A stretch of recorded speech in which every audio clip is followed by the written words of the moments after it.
Dans la ferme de Thomas Seguin, des grandes fans de carottes ornent déjà les champs.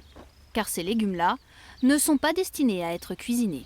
La carotte est une bisannuelle. Donc la première année, on cultive le légume. À l'automne, on la sort, on sélectionne les racines, la forme type de la variété, la couleur. On peut même jusqu'à aller au taux de sucre, tout ça. Une fois qu'elles sont sélectionnées, on les repique dans notre jardin de semences, un peu plus espacé pour qu'il y ait la place de l'inflorescence. Ce sont justement pour leurs semences qu'ils cultivent ces carottes jaunes du Doubs. C'est une variété qui était cultivée avant ici, d'où son nom. Elle était cultivée au début comme carotte fourragère et en fait en la sélectionnant on voit qu'elle a de très bons atouts pour la cuisine. Lorsqu'il s'est installé, c'était d'abord pour être autonome, ne pas acheter ses graines à des grossistes, qu'il s'est mis à faire des semences et à les échanger. Depuis, le projet a grandi.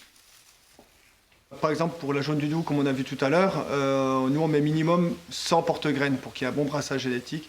Là, on en a mis même 400 et du coup, au début, dans les échanges, on se retrouvait à mettre un minimum de porte-graines. Du coup, on se retrouvait avec beaucoup de semences. Donc, même après que toutes les fermes se soient servies sur cette récolte, il en restait toujours un petit peu. Du coup, on s'est dit, là, il ne faut pas que ça se perde et on voulait en faire profiter les jardiniers. Depuis 2 ans, ils sont 5 fermes à s'être regroupées pour partager et vendre ces semences aux particuliers. Il faut se réapproprier le savoir semencier, qui est pas un savoir à l'origine détaché du tout de la production. Il l'a été à un certain moment et je pense qu'il est largement temps qu'on se le réapproprie. Et c'est ce qu'on fait avec le réseau d'échange des maraîchers Bourgogne-Franche-Comté. Et puis avec la semencerie aussi pour le partager aussi aux jardiniers qui eux aussi ont été spoliés de l'accès de ces variétés reproductibles. Pour monter ce projet, ils ont été accompagnés par une association.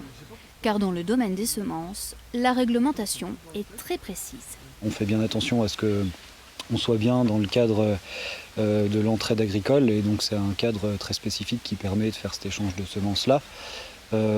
Et dans le cadre de la vente, là, on est bien sur de la vente aux particuliers, donc avec des normes qui sont spécifiques à la vente aux particuliers, quoi.